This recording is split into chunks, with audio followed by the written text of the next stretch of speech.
I truly believe that CrossFit is going to be the like mecca of training. Like, so right now we're in a stage where, 10 years ago you heard CrossFit, people are like, I don't know what that is.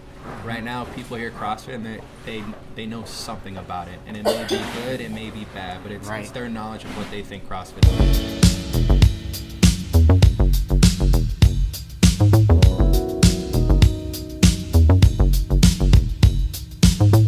Welcome back, episode 29. What's up, buddy? Nothing much, man. Just enjoying life.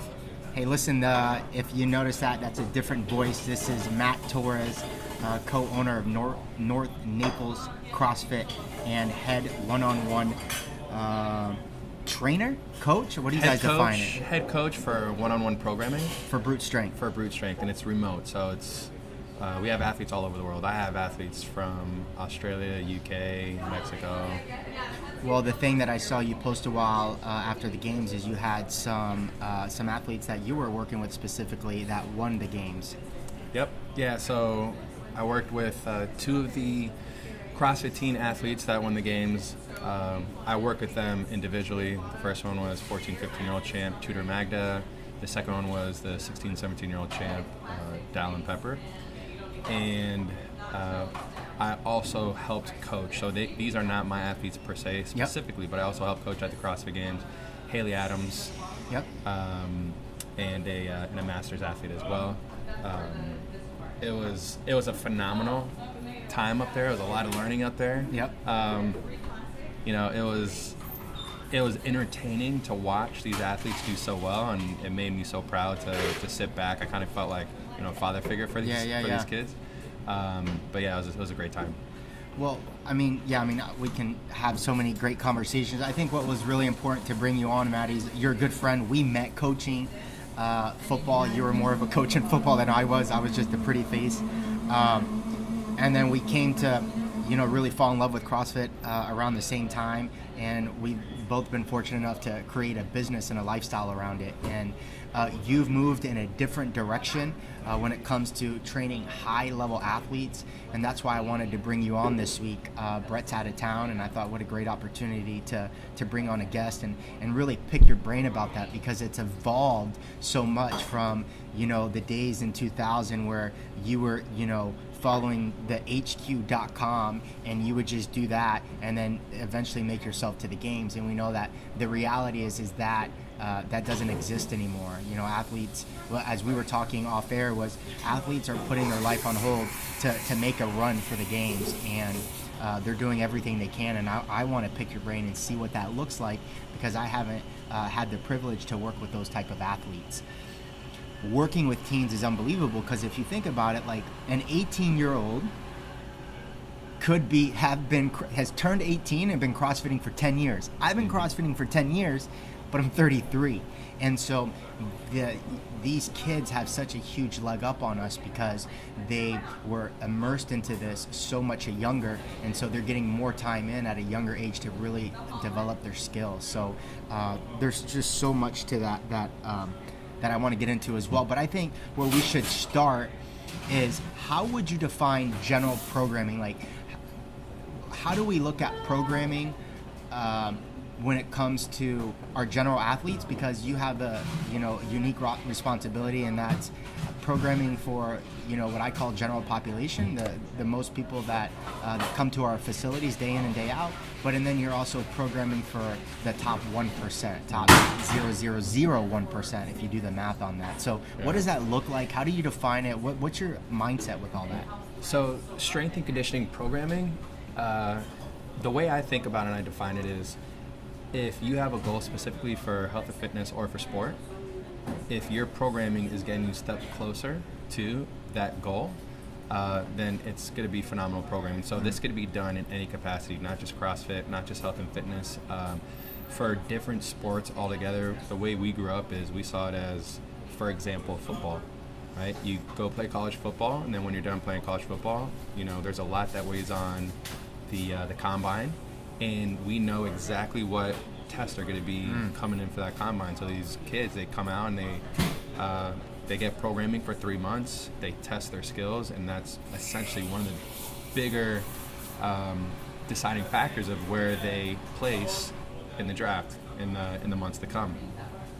So programming, there's really no true definition, and there's, as far as I'm concerned, what we grew up on is, you know, you do 5x5, and then you do something else, and you do a little bit of accessory work, and then afterwards you just go out and do some sort of conditioning, right?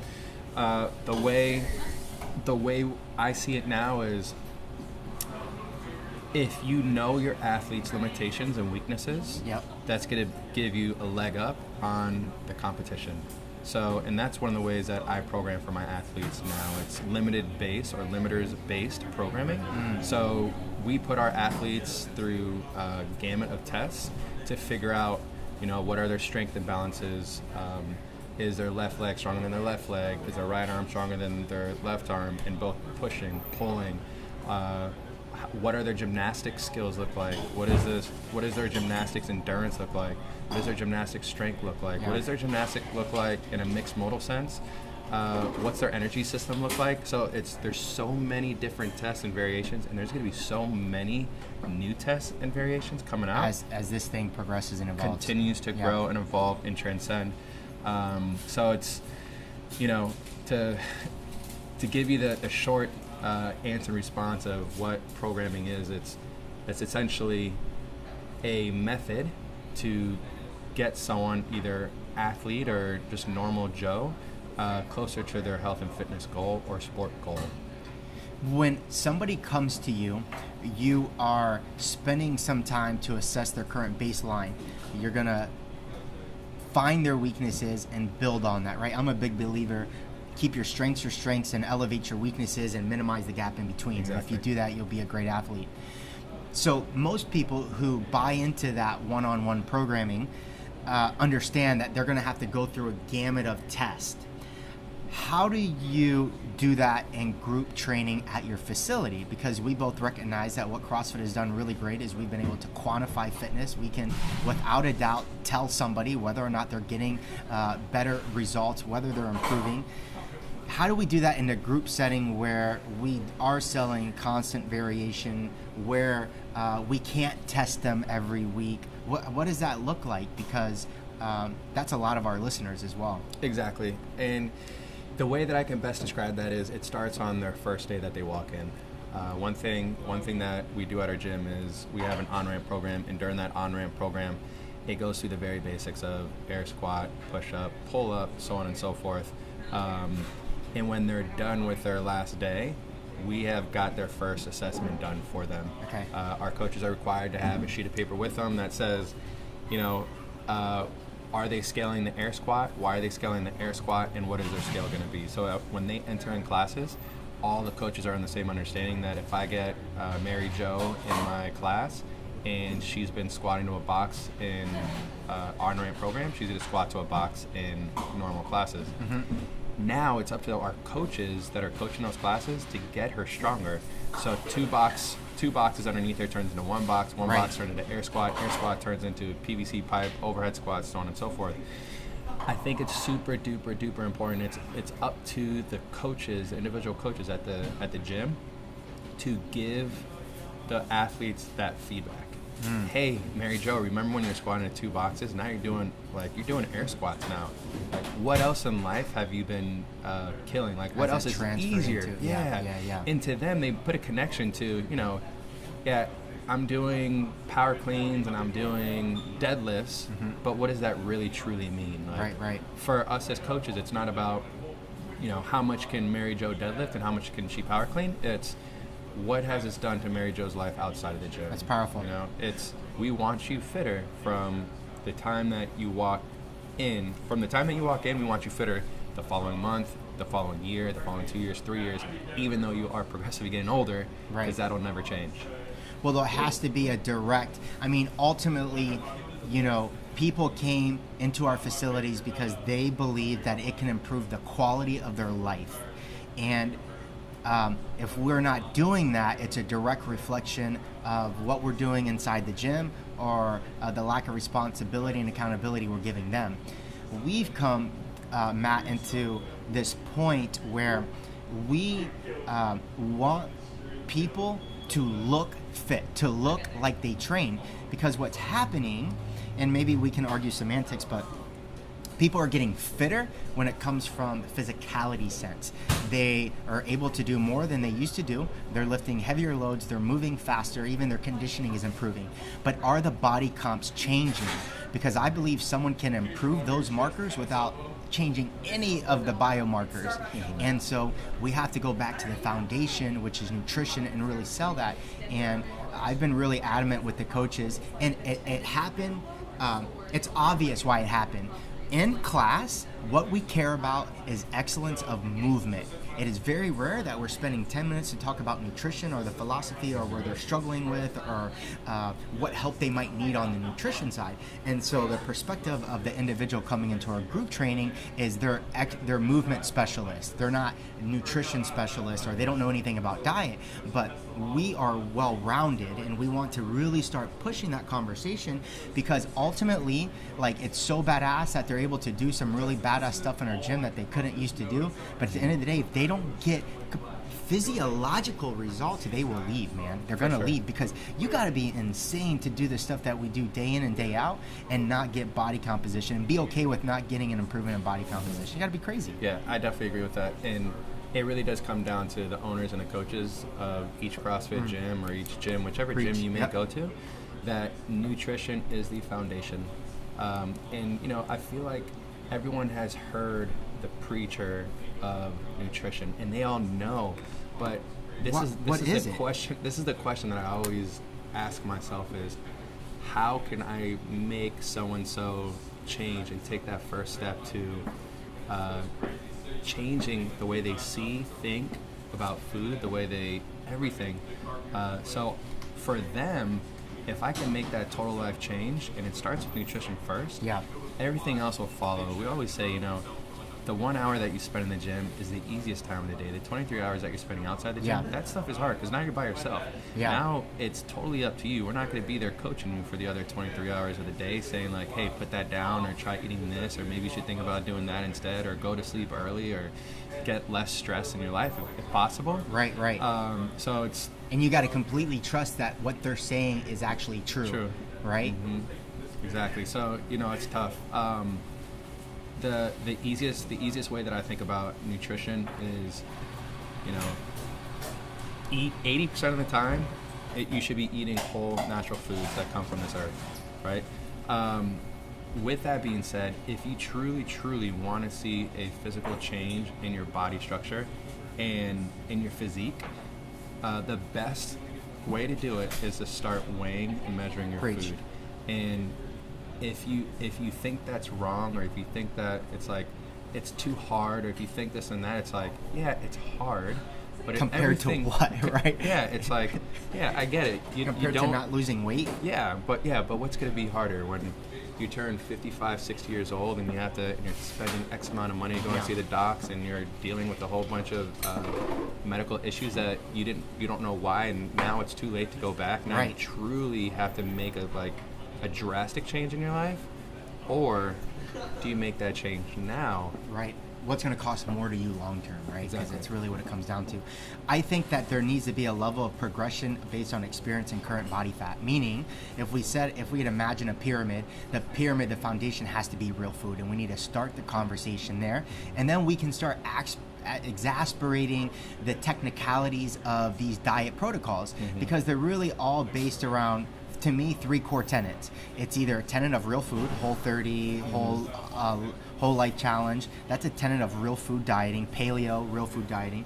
We have calorie tracking. So now you need to start weighing and measuring your food in a form of calorie tracking. Like, create a deficit, find a million calculators online, do it for 7 days, see if you lose weight. Like, make it basic. And then the last but not least would be a macro diet. It's the trendiest thing right now. Flexible dieting, FYM, it's keto, they're all macro based. But what's happening is people are starting there, and they're so perplexed, they don't even know what a macro is, and they're over here trying to adjust their macros accordingly. And I think we're just starting two people too fast, right? We're we're speaking two different languages, right? Definitely. I think the other one that you make a really good point is that group programming, Matt, what we've done in CrossFit by selling a recurring membership with group classes, right, is that we've been able to scale fitness. We will get you fitter if you show up to these classes. It's scalable. I have complete control for 1 hour a day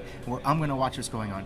I have yet to see it, a program that has scaled nutrition to the masses. Yeah. We just don't have it yet because nutrition is so uniquely based on each individual that you can't scale that protocol. And not outside of that, it's not responsible for 1 hour a day, it's responsible for 23 hours a day. And I have not yet to find a program that has been able to scale nutrition to the masses where we can all speak the same language, and I think it's why we struggle. Definitely. And you know what, you said it great. If you have someone that is 100, 150 pounds overweight, what I think is like their version of scaling down is stop drinking soda. If that's the case, like whatever it may be, if they wake up every morning, stop by Dunkin' Donuts and grab a coffee and a donut every morning. If you stop that one habit, let's just do that. Once we've created a new habit and for 30 days we're no longer eating a donut, then let's try something else. Yeah, then we go a little bit at a time. Now, if we have someone that has been, they've already lost that 100 pounds. They've created new habits in their life. Now they're trying to lose the next 20 pounds. Now their step is going to be a little bit different, right? Are they eating natural foods? What's their plate look like? Is it split up so half your plate is veggies, a quarter of your plate is protein, and a quarter of your plate is carbs? Then if that's not, let's try that now. Right. Once they've got that down and they've lost their next 5 or 10 pounds, each change becomes a little bit more difficult to create. Each nutritional change gets a little bit more difficult to create that big change that you once had a long time ago. Of course. If you cut out that donut, you lose 15 pounds, and you're like, holy smokes, everything is going to be like that. No. Yeah, not every habit you take out is going to be an extra 15 pounds. I agree. Within a good time span, eventually that person would be brought to weighing and measuring food. And not everyone has to constantly weigh and measure your food. If you do it long enough, you know exactly how much you should be eating and what your portion should be looking like. So it's definitely something that, for as far as like scalability, everyone's going to be a little bit different depending on where they are in their nutrition cycle. Well, and exactly that. I think it's like you said, with when you're bringing people onto your on-ramp and you're bringing a level of progressions and finding where they're at, meeting where they're at, and slowly advance that. I think the same has to start with the conversation of nutrition. It's where are they at? Where do they want to be? What's dangerous, Matt, is that I think that we have to put a great, and this is just where my heart's at with this in our own facility, is you have to put a really aggressive stance on that from day one, because and then it's not a conversation that they ever have, or when you do have it 6 months down the road, it comes off as aggressive. Like, what's going on? Why are you having this convo with me now? Like, do you think I'm overweight? Like, that was a conversation we should have had from day one, and we should have pushed that. And I think Jim's got to get more creative with how they're offering services. I know you guys are doing a bunch of seminars, and your sister is leading the pack on a lot of that. We've had some great conversations with her about that as well. So, I just think that, I think we're missing a really big gap here, right? Because we put so much emphasis on the movement standard that we need to start putting a standard on nutrition, right? And I know it's like religion, everyone has a different philosophy, but I think the diet that works best is the one that continues to produce result for that individual. Definitely. Sustainability. Good. So I'm just still really curious, how did you, where does your passion come with individualized training? Because as much as I love it, I hate it at the same time, because it is so complex. There's so much to learn that it can make you feel like you're going crazy sometimes. How did this all happen for you? Sure. So it all stemmed from the gym, right? I knew that I wanted to squeeze that CrossFit sponge to get the most out of it as possible.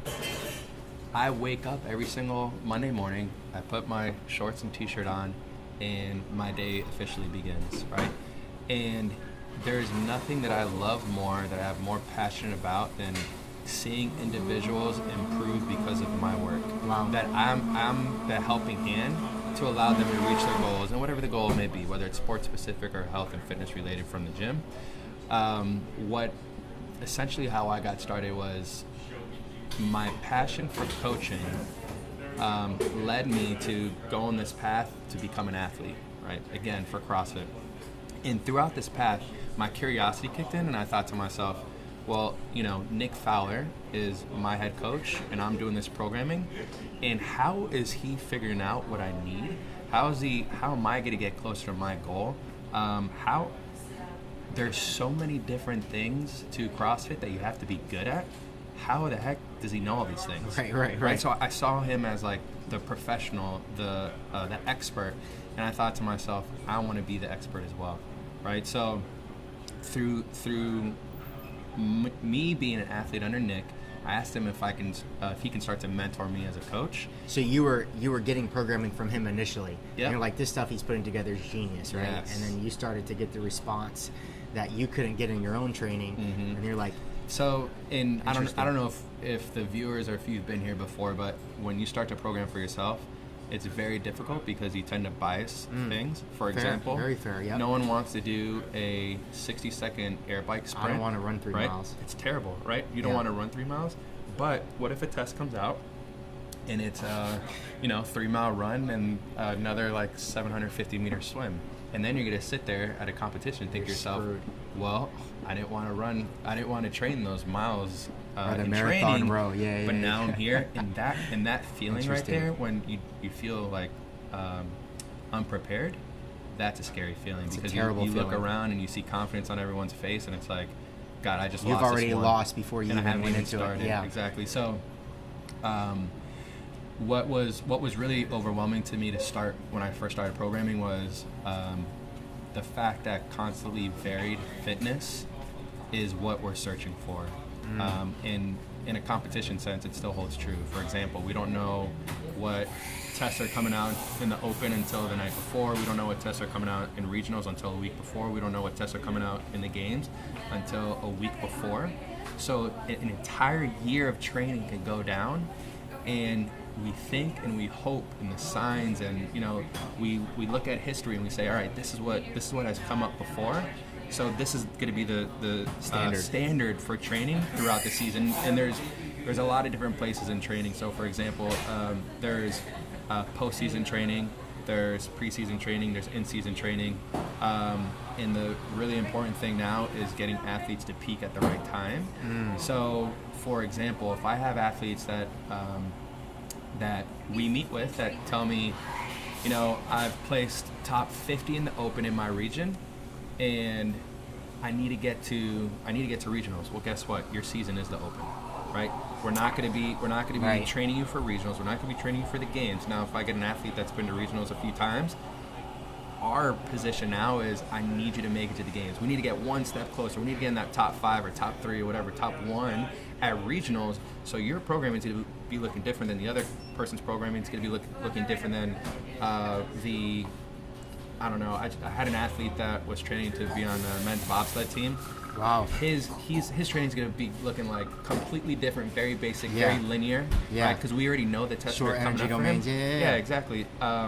So with all this happening when I was learning everything, it's still a constant state of learning, right? So I know what athletes need depending on what their test results are showing, but I'm never complacent, and I'm always learning to make sure that I'm on the good side of the bell curve, good side of the bell curve of coaching and understanding programming and understanding different trends that are showing up in the CrossFit season. And I'm lucky enough that I have a great team of coaches under Brute Strength Training, and I'm lucky enough that I have a great team of coaches at the gym, and my life is like inside of CrossFit. So I'm essentially doing programming, writing programming, still working out every day. Testing your own stuff. Testing things all the time.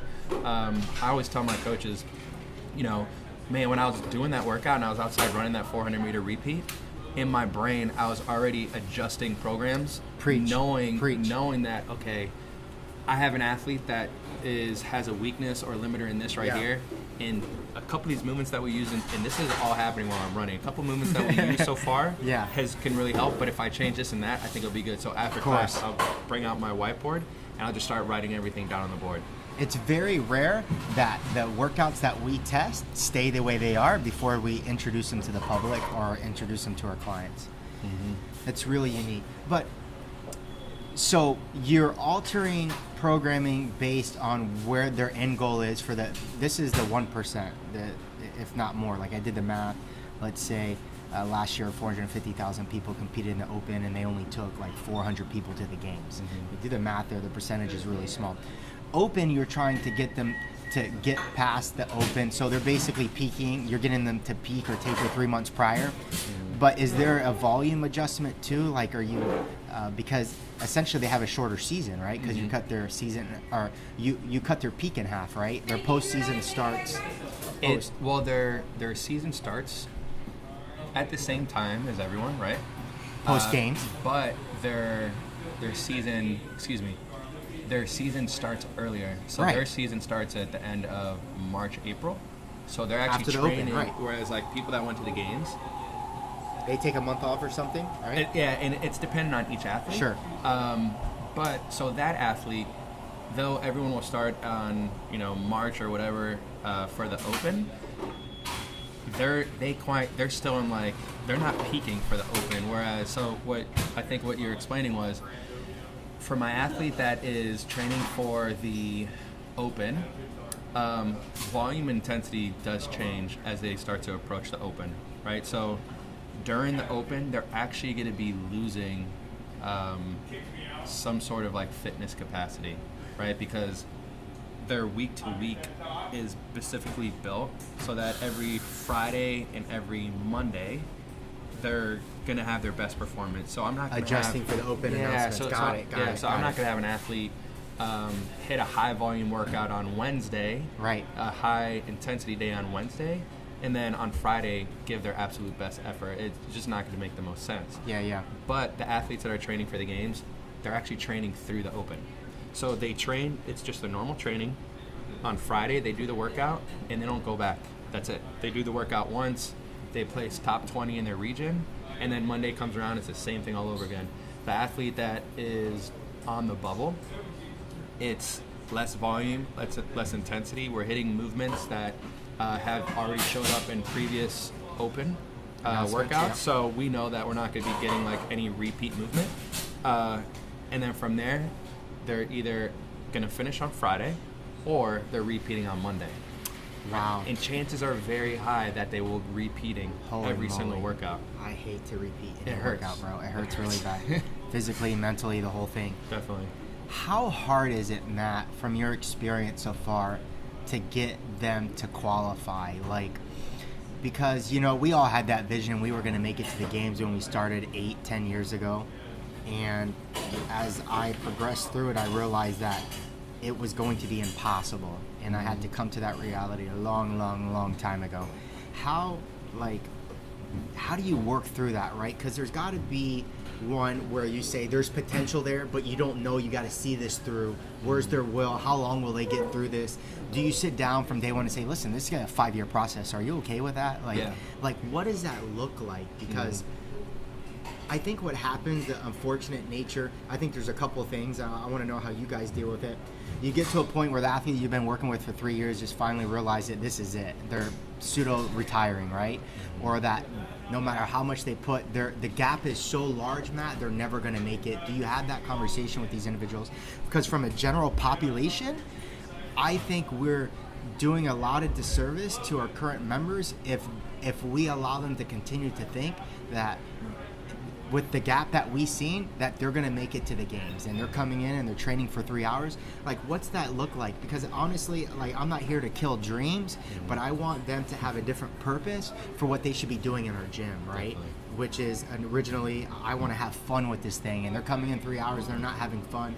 But the truth of the reality between you and me, they're not top 5,000 in the state. Like, how do we deal with that? Definitely. So the first thing that I do is I want to know the athlete's goal, because not all athletes will want to get to the regionals or the CrossFit games. And once you figure out their goals, then it's time to set them straight. So an example being is if I get an athlete that's, let's say, top 3,000 in their region, they're like, I want to make it to regionals.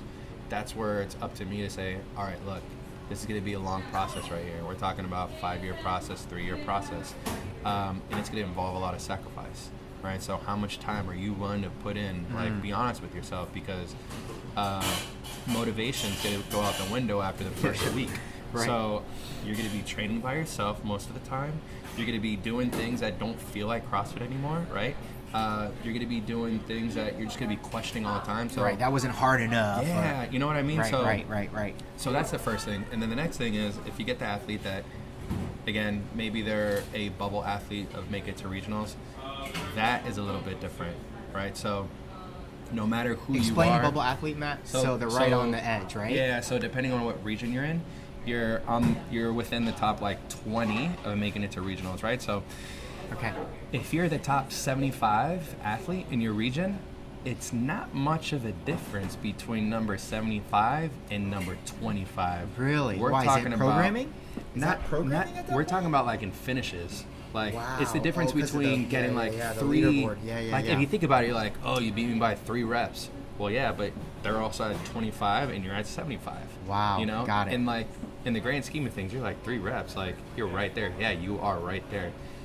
Even though the standings don't show that. Yeah, and interesting. You know, I was talking to this athlete the other day.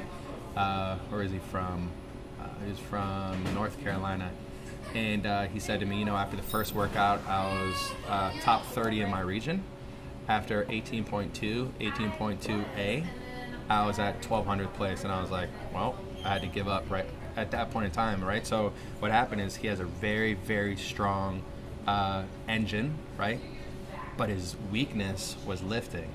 Got it, because right? that was I think he pulled like a 267 power clean, and I mean, a 267 is like top 3,000 in your region, and so it doesn't really matter. It doesn't really matter how good you are aerobically if your strength is that low. So for me, like, I get excited because I'm like, okay, this is going to be really good. So when I have the conversation with him, it's like, our main focus is going to be on strength gaining. Right. And whatever it may be, whether it's correcting your technique, if it's getting you and this is crazy, his deadlift was like 500 pounds, but his power clean was like 305 so is it pounds. Technical inefficiency? Right, so there's a big discrepancy between those two. Sure. Which now it's up to me to figure out what exactly it is. So a lot of things that I do is I have them video and record, so I can see, is really it good. Technique, or is it just simply because we gotta get your power more explosive, like your speed, explosive power, because a deadlift is not a super explosive movement, but the power clean is like, can we get him in some complexes? Let me see how he performs. Exactly. So, you know, it takes a lot of understanding each person, but I think to get back to your question, you know, having them realize early on that these are your goals, and this is real life right here, and I'm about to lay down your real life expectations. Like, are you ready to be in it for 5 years? And then their actions will follow. And you know what? At that point in time, it's you do everything you can as a coach. Because that's got to kill you, man. You're working with the guy for 2 years, and he you know, they get a hold of you, and you're like, hey, I can't do this anymore. That's got to kill you. Sacrifice. I have athletes whose their family sacrifices so much so they can train 3+ hours a day, 4+ hours a day, double sessions, triple session days. Imagine what that does to a relationship, to a family. But if the family is on board with you and they have your back, you know, you may be missing out on a couple family trips a year. You may be missing out on some parties. You may be missing out, but again, you just got to figure out what's truly important for you. What makes your internal clock tick, and are you willing to get there? And a lot of athletes, they're right there. And there's not much that changes between an elite level athlete that is capable of going to regional. I think like regional athlete, if you can make it to regionals, like, you're a very elite level athlete. There's not much that changes besides like a few things. Number one, sacrifice. How much are you willing to sacrifice? And number two, consistency. the athletes that are the most consistent with their training, with their nutrition, with their rest and recovery, they see the most gains at the start of their season or wherever they're whatever they need to get to, right? So I have athletes that they complete 100% of their programming 90% of the time, right?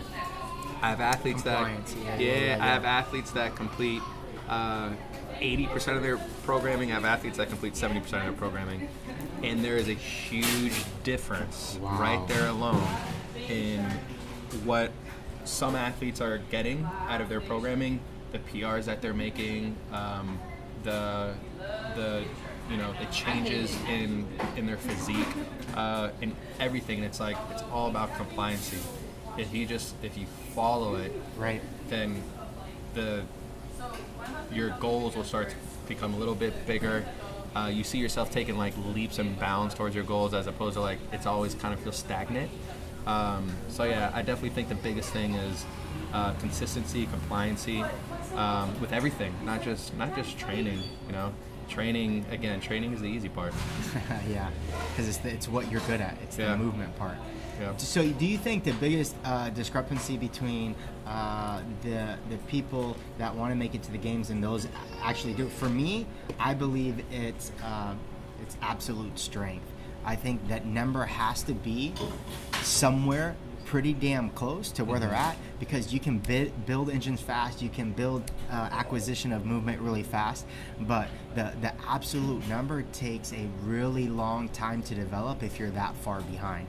If the average deadlift weight was 450 pounds and you're at 280, 300, man, you're in big trouble. The guy who is power cleaning 275, you said, but the average number is 340, you're screwed, man. Yeah.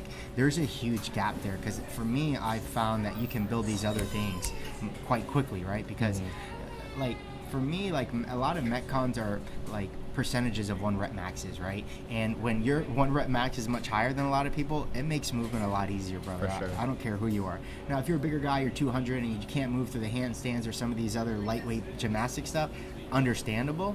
But for the most part, if you looked at some of the top 10 guys, they had some crazy raw strength. Definitely. The way I look at it very, very basic. Are you more anaerobic or are you more aerobic? And whatever you are, we got to equal it out a little bit. So, you think that piggybacking off the last ride, the anaerobic athlete is much harder to develop long term? It depends. So the anaerobic athlete is... aerobic athlete. Yeah, so the aerobic athlete is someone that, if they see lightweight, if they see gymnastics, they're going to have fun with it. As soon as a heavy dumbbell, a heavy kettlebell comes into play, they crash and burn. And that's the athlete that you're kind of describing. Yep. And that's the athlete that I was describing earlier as well. That path is pretty difficult. As far as gaining that strength. So it comes down to knowing what area of strength they need to develop, right? Making sure that their programming is well balanced, and not putting in so much strength work that they start to lose big chunks of their aerobic capacity. And then the flip side, and we've been seeing this more and more often, are the athletes that say, man, if I went to regionals, I would kill it. They can do ring muscle ups, right. They can do handstand walks, they can power clean 330, they can do all this stuff. But if you give them open testers, moderate loads, very basic, really very simple, they're they just really get blown out of the water, and they're typically the people that are like, oh, these guys and girls, they can move all this, but they're so weak, but they always beat me in these Is that workouts. why the Open does the lighter loads to just make it more inclusive? Is that why you're not seeing these crazy, ridiculous numbers in the Open when it comes to how the Open announcements are coming out? Yeah, I think with the Open, they try to just make it as well balanced as possible, and the way I see it is, they want to make it so, how strong are you aerobically and how strong are you in all 3 categories. Aerobically is to me is, can you breathe and move at the same time? Strong is pure strength. Just raw. Not only that, but fatigued strength. So The big trend that we see in the open is fatigue strength. You can power clean 330, but can you power clean 330 after I saw having that at to one do of the announcements. Yeah, really good. And then what is your gymnastics as far as like local muscular endurance? So can you do double frame? Right? 30 muscle ups for time. You know what I mean? Like, you know what I mean? Like, Yeah. Are you capable of holding on to the rig after, 3-4 minutes of work?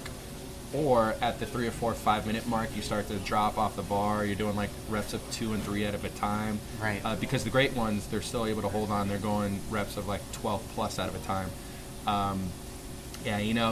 To succeed in the open, it does take a lot of that, but it also takes well thought out planning ahead of time and not having a big head going into these workouts and saying like, okay, these are my strengths, these are my weaknesses.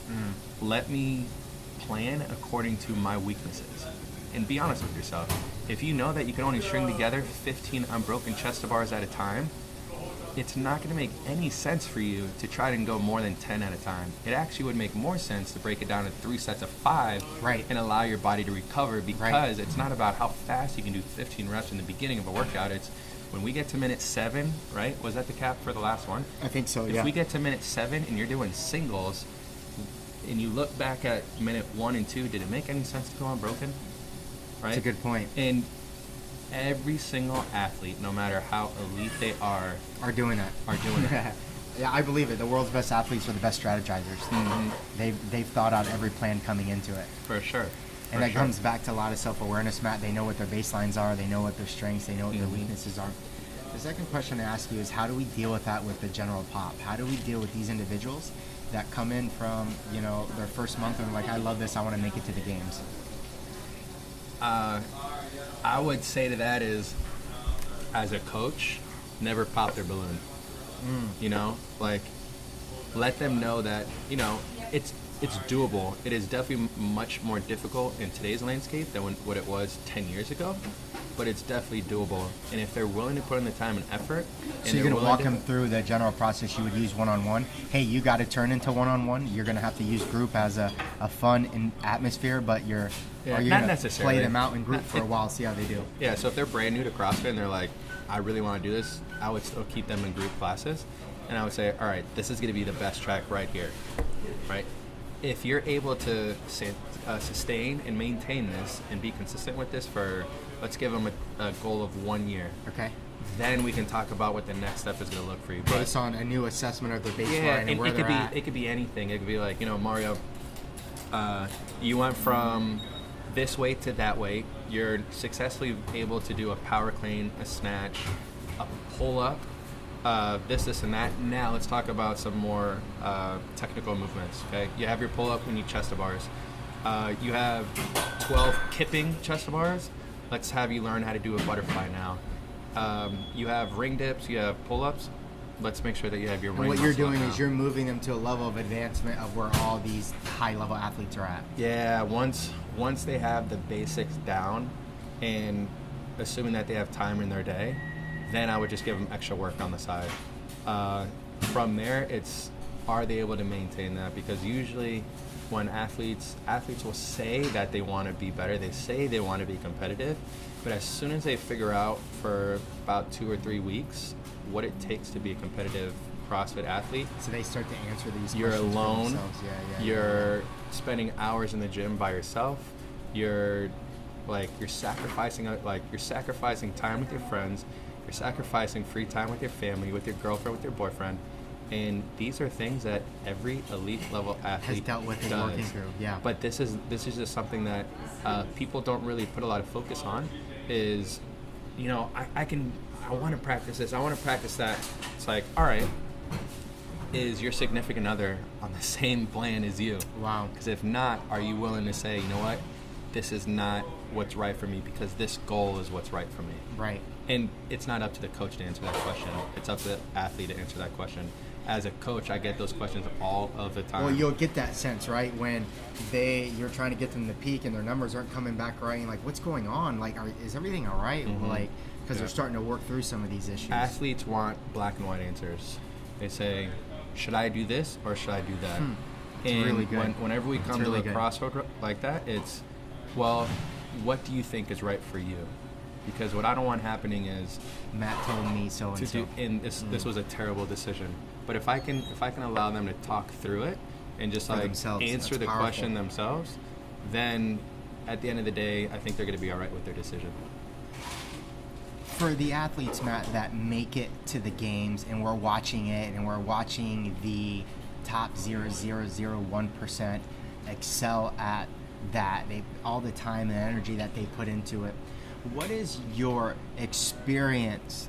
Do you think the game scares people, or do you think it inspires them? Like, where do you see that? Because I've always been on the fence for this. I think if you drink the Kool-Aid, if you're drinking the Kool-Aid, you're watching it, you're like, I want to do that. They call us up next week. They saw the games. And then you got some, Matt, that will never know because they saw it and they're like, hell no, that is dumb. I don't want to touch it, and we don't even get a call. Mm-hmm. We don't even get a call. So where do you, like, how does that games, because this is a really important conversation we had off air, which is it's the direction that CrossFit is moving, because I believe that Greg Glassman thinks that it is not following the mission that he truly believed that CrossFit was supposed to be, and it might be scaring people. I don't know. I've never specifically. There was some kind of statement of that, of moving to the masses and really finding that general market that he's looking for, and he doesn't think the games does that. But what's your reality? What's your perception? So just like you, we see both. This past year during the open season, we saw a big influx of people coming to try CrossFit. And what we started to think about was, all right, during this time, there's a lot more information about CrossFit. CrossFit is constantly posting social media. They're constantly on the forefront of everything. And we see a lot of people that come in, they're like, I saw this on TV, I saw this on the computer, I want to try it. This is awesome, right? That's a certain type of personality. And then there's also the personality, and I typically meet these people when I'm out, and they ask me, what do you do? And I say, I'm a CrossFit coach. And I'm like, oh my God, that's the scariest thing ever. I saw on ESPN or I saw on CBS what those people are doing. Those girls are so big. The guys are lifting so much weight. And in the back of my mind, like, I've had this argument so many times where it's like, awesome. Those are the best of the best, right? Their bodies look like that because they're treating this for the sport. They have to do the amount of volume. They have to eat that much food in order to be really, really good. Right. It's no different if you were to go to the YMCA and play a pickup basketball game and compare that to the NBA. That just sounds absurd, yeah, right? That's really good. If you go over to watch an NBA game, and you think the first time you step on the court at the YMCA that you're going to get the same competition, right, you're out of your mind. Right. It's the same exact thought with the gym. It's like what we see, these athletes are getting paid some pretty good money by their sponsorships. They're earning good money by the podium finishes that they're having. If you just walk into any CrossFit gym and just have a 2-minute conversation with a coach, you're going to find out very quickly that the average person that walks in the gym is your typical accountant, is your typical assistant, like anywhere in between. It doesn't matter what label you put on their job. The majority of people that walk into our gym have never even picked up a barbell. Some of them have never even worked out before. Wow. And for some reason, they decide to come in and try this crazy CrossFit stuff. Why they came in to do it, like what made them turn that switch on, is something that I really truly try to figure out all the time. Yeah. Because once we figure that out, things. We'll become millionaires. We'll be helping a lot more people than who we are now. So it's I think it's on both sides of the fence, and the people that are scared, they typically are not the ones that walk in. They're like, hey, I'm terrified because of what I saw, but I really want to try it. What we see as owners and as coaches is the people that have seen it and they get excited and they come in or they call or they email. And it's typically the people that we see out at restaurants or if we're out with our friends. Those are the ones that see it and they're terrified. Yeah, my joke is I don't try to convince those people at the bars that they should come do what we're doing because they've already decided for themselves. Likewise, I know when someone has come and finally walked into our facility, the process that they've gone through from their head, denial, I don't need it, to helplessness, to all these feelings, to finally acceptance, which is like, no, I need something, and then they decide that CrossFit might be that option. So I respect that, getting them into the door, what they've gone through. But I don't know. I'm still on the fence with that, Matt. I think the approach that they're taking now is going to, I think, open up some opportunities. But last question before that is, I think the message, what you were saying, is I think the message that CrossFit puts out during the Open is much different than what you're seeing at the games, right? Because you're seeing inclusive, you should do this, my grandma's doing it, here's a video. Like, you're seeing all that.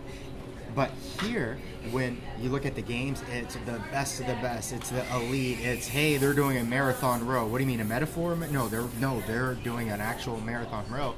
It's a different market that they're appealing to. So I just think they're just trying to spread that open message across the entire season. For sure. And I love it. I love that they're going on that route. The majority of the people that they're helping is the masses out in the world. It's not the elite athletes. I see it as like, we're fortunate enough that CrossFit has created something for the sport, but it's not the number one most vital piece out there. Yeah. The number one most vital piece is, how many people can we reach out and how many people can we help?